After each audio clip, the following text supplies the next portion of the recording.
जय हिंद, नमस्कार, राम राम। कैसे हैं सभी साथी? उम्मीद करती हूँ बहुत ही अच्छे होंगे। साथियों, बात करेंगे इस वीडियो में RPF constable mock test first.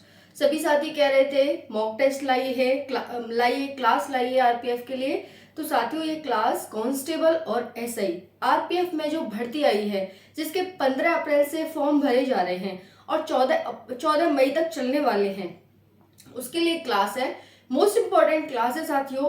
आप और कोई आपकी डिमांड हो तो आप वो भी मुझे बता सकते हैं। एक और डिमांड आप सभी की आई है कि साइंस की क्लास लाइए आरपीएफ के लिए, तो वो भी क्लास मैं जल्दी से अरेंज कर रही हूँ, उसके लिए मैं प्रिपरेशन कर रही हूँ। तो जल्दी से आपको वो भी देखने को मिलेगी और हो सकता है आजकल में ही इसी चैनल पर आपको देखने को मिल जाए। देखिए, मेरे पास सिस्टम नहीं है, सिस्टम बहुत छोटा है, लेकिन करना बहुत कुछ चाहती हूँ। तो ये सब आपके सपोर्ट से ही हो पाएगा।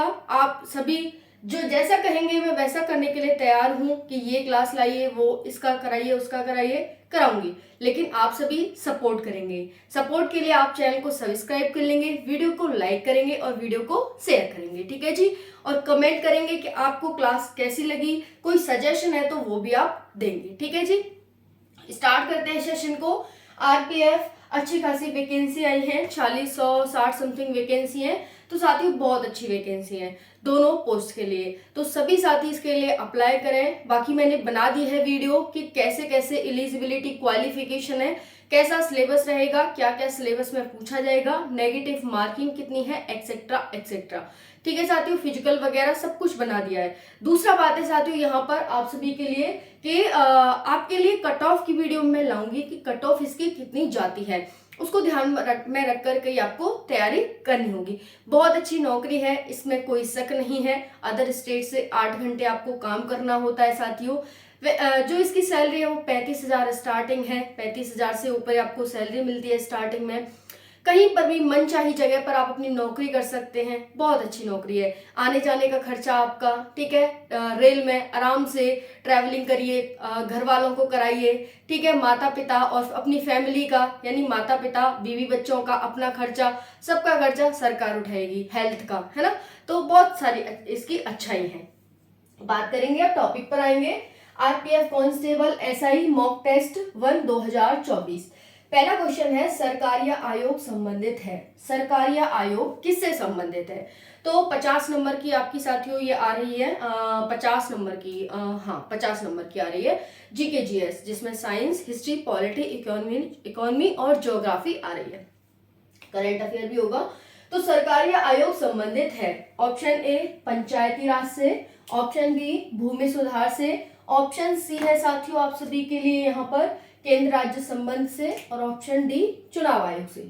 तो पहले आपको क्वेश्चन को ठीक से पढ़ना है कि किससे संबंधित है, तभी आपको आंसर देना है।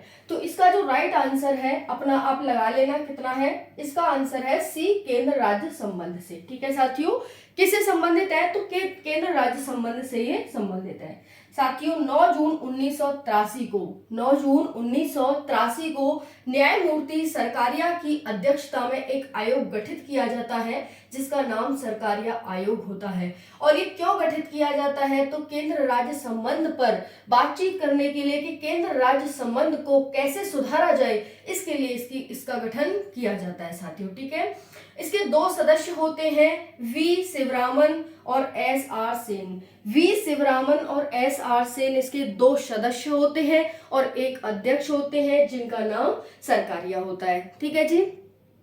तो ये 3 लोग मिलकर के इनका गठन किया जाता है। फिर उसके बाद साथियों ये अपनी रिपोर्ट पेश करते हैं। और अगर आपसे पूछा जाए कि रिपोर्ट अपनी ये कब पेश की, तो 1988 में ये अपनी रिपोर्ट पेश करते हैं। 1983 में गठन होता है, 1988 में ये अपनी रिपोर्ट पेश करते हैं साथियों। उस टाइम पर राजीव गांधी राजीव गांधी प्रधानमंत्री थे, तो उनको ये अपनी रिपोर्ट पेश करते हैं। ये इतना था सरकारिया आयोग के बारे में। इतना आपको क्लियर हो गया होगा कि 1983 में गठित हुआ, 1988 में इसने अपनी रिपोर्ट पेश की। उसके साथ साथ न्यायमूर्ति सरकारिया की अध्यक्षता में इसका गठन होता है और इसके 2 सदस्य होते हैं, जिनका नाम पी शिवरामन और एस आर सेन होता है।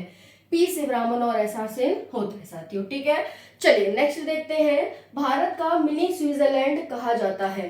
कयाल स्टेशन को, शिमला स्टेशन को, मनाली स्टेशन को, या फिर खजियार स्टेशन को?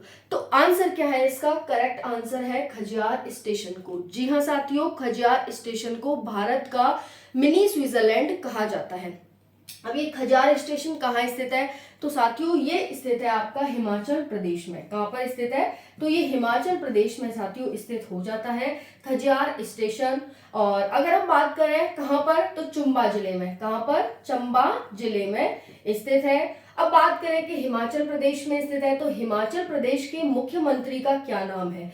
तो सीएम हो जाएंगे सुखविंदर सिंह सुक्खू, इसके सीएम हो जाएंगे। वहीं पर राज्यपाल की बात करें तो राज्यपाल हो जाएंगे शिव प्रसाद Shukla.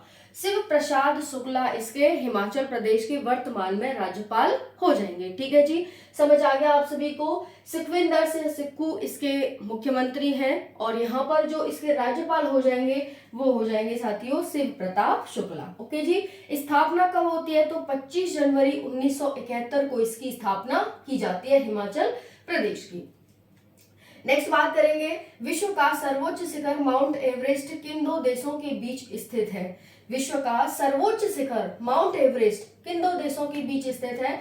Option A Bharat Nepal, option B Bharat Bhutan, option C Nepal Tibet और ऑप्शन डी भूटान तिब्बत। तो इसका जो सही आंसर हो जाएगा साथियों वो हो जाएगा नेपाल और तिब्बत के बीच स्थित है विश्व का सर्वोच्च शिखर माउंट एवरेस्ट, भारत, नेपाल और तिब्बत। ठीक है साथियों, अब आप जानते हैं माउंट एवरेस्ट है, इसकी ऊंचाई वर्तमान में 8,850 सेंटीमीटर है। अगर हम फीट में देखें तो साथियों फीट में इसकी जो ऊंचाई है वो हो जाती है 29,032 फीट। ठीक है, ये फीट में हो जाती है। और जॉर्ज एवरेस्ट के नाम पर इसका नाम रखा गया था माउंट एवरेस्ट। किसके नाम पर? जॉर्ज एवरेस्ट के नाम पर। फिर उसके बाद करें, नेपाल में इसे सागर माथा के नाम से जाना जाता है। नेपाल में किस नाम से? तो सागर माथा के नाम से। ठीक है जी। उसके बाद साथियों ये पहली इसकी माप की गई थी वो 1856 में की गई थी, यानी पहली बार ये मापा गया था 1856 में।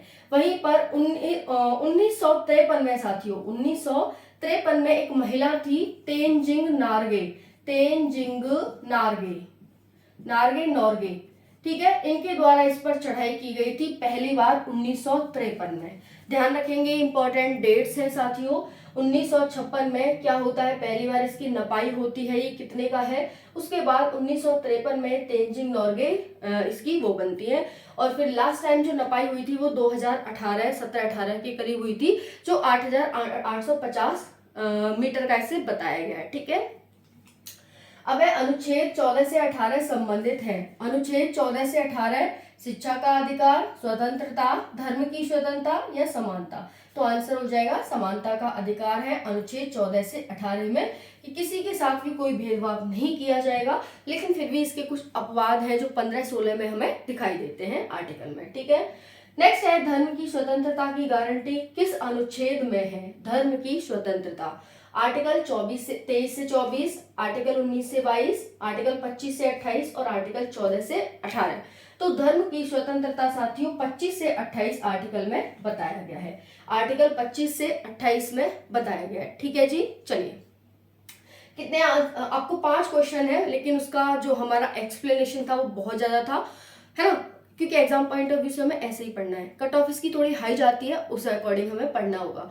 तो कितने सही गए आप मुझे कमेंट सेक्शन में जरूर बताना। उसके बाद कौन 10वें सिख गुरु थे? 10वें सिख गुरु से क्वेश्चन पूछा जा रहा है। ऑप्शन ए गुरु नानक, गुरु अर्जुन देव, गुरु गोविंद या गुरु रामदास। तो आंसर हो जाएगा गुरु गोविंद थे। ठीक है जी, गुरु 10वें सिख गुरु थे और इनके द्वारा ही खालसा पंथ की स्थापना की जाती है। और 5 चीजें हर सिख को अपने पास रखनी है, ऐसा इनके द्वारा कहा जाता है। वो थे कंगा, कृपाण, केश, कंगा, कृपाण, केश, कक्ष, कंगा, कृपाण, केश, कक्ष और कंगा। ठीक है, कंगा, कृपाण, केश, कचेरा और कंगा, इस तरह से 5 चीजें थी। मैं दोबारा से लिखने की कोशिश करूंगी, कंगा, कृपाण, केश, कक्ष और कचेरा, इस तरह से कुछ 5 चीजें थी। ठीक है जी। नेक्स्ट है इराक की राजधानी क्या है? Kuwait, Tehran, Baghdad. तो इसका जो राइट आंसर हो जाएगा वो हो जाएगा इराक। राजधानी है, मतलब इराक की राजधानी बगदाद है, वहीं पर ईरान की राजधानी तेहरान है। ठीक है, नेक्स्ट है और अगर हम बात करें इराक की, तो साथियों ये बगदाद राजधानी है, ये एक नदी है टिग्रिस नदी, उसके किनारे बसी हुई है, यानी बसा हुआ है। टिग्रिस नदी के किनारे बगदाद बसा हुआ है।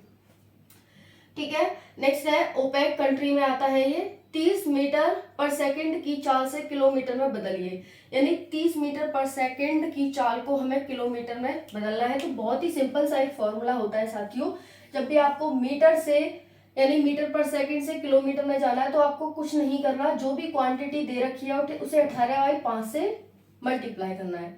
5 × 30 18, 5 नंबर 18 छिक्का 108, तो आंसर हो जाएगा। अगर आपको बोलता है कि 30 किलोमीटर पर आवर को मीटर पर सेकंड में चेंज करिए, तो आपको 5/18 से मल्टीप्लाई कर देना था। ठीक है, तो मीटर पर सेकंड से 18/5 और किलोमीटर पर आवर से 5/18। ठीक है, चलिए नेक्स्ट है एक समचतुर्भुज का क्षेत्रफल क्या होगा जिसकी भुजा इतनी और विकर्ण इतना है। इसका एक सिंपल सा फॉर्मूला होता है साथियों, समचतुर्भुज का हाफ इंटू जो विकर्णों की ऊंचाई, यानी विकर्णों का गुणा होता है, विकर्णों का गुणा, ये इसका क्षेत्रफल होता है। जब इस फॉर्मूले को लगा के आप सॉल्व करेंगे तो जो इसका राइट आंसर आएगा साथियों वो आएगा 384 वर्ग किलोमीटर सेंटीमीटर, 384 वर्ग सेंटीमीटर इसका राइट आंसर होगा। ये मैंने निकाल के देखा, तो यहाँ पर क्योंकि स्पेस कम है, बाकी कोई दिक्कत आ रही हो तो आप मुझे कमेंट सेक्शन में बताना। ये वाला फॉर्मूला लगाएंगे, फिर पाइथागोरस प्रमेय लगाएंगे, उसके माध्यम से निकल जाएगा। और इसका जो समचतुर्भुज बनेगा कुछ इस प्रकार से बनेगा। ठीक है, समान भुजाओं वाला समचतुर्भुज है ना। अब देखो ये क्या दे रखी है, इसकी 20 दे रखी है सभी भुजाएं, है ना। और ये इसका क्या है, विकर्ण है। विकर्ण का मतलब ये 24 है, तो ये 12 हो जाएगा, ये 12 हो जाएगा, ये 12 हो जाएगा, ये 12 हो जाएगा। अब आप निकाल सकते हैं इसका क्षेत्रफल। ठीक है जी, चलो नेक्स्ट है 42, 63, 105 का महत्तम समापवर्तक क्या होगा। महत्तम समापवर्तक होता है एचसीएफ। एचसीएफ इसका क्या होगा, तो जब भी हम एचसीएफ निकालते हैं तो देखते हैं कि तीनों संख्याओं का ऐसी वो कौन सा हाईएस्ट नंबर है। हाईएस्ट एचसीएफ का मतलब हाईएस्ट कॉमन फैक्टर कौन सा है जिससे तीनों संख्याएं डिवाइड हो रही हो और वो उसका फैक्टर हो। तो साथियों 7 × 42, 7, 7 9 63, 7 एकम 7, 7 पूरे 35, है ना, 7 है। लेकिन देखें तो 21 दूनी 42, 42 से ये हो जाएगा, ये नहीं होगा, ये नहीं होगा, लेकिन 21 से ये हो रहा है, 21 दूनी 42, 21 या 63, 21 पंजे 105, तो इसका आंसर हो जाएगा 21। ठीक है, नेक्स्ट है इलेक्ट्रिक GNGEVT से संबंधित है, तो न्यूक्लियर किससे संबंधित होगा। देखो यहाँ पर E से G पे जाएंगे तो क्या हुआ, FG, 2 ऐड हुए। ठीक है, फिर E से N पे गए तो क्या हुआ, 2 ऐड हुए। फिर E से G पे गए तो EFG, 2 ऐड हुए। फिर इस तरह से सब 2 ऐड होंगे। ऐसे ही हम इस पर जाएंगे तो 2 ऐड करते जाएंगे। N से M, यहाँ पर N, MNOP, ठीक है, P, फिर UVW, CDE, LMN, EFG, ABC, RST। ठीक है, तो इसका A है वो राइट आंसर है। ठीक है जी, ये था कुछ आपके लिए। और कैसा लगा टेस्ट, आपके कितने मार्क्स आए कमेंट सेक्शन में जरूर बताना। थैंक यू, जय हिंद।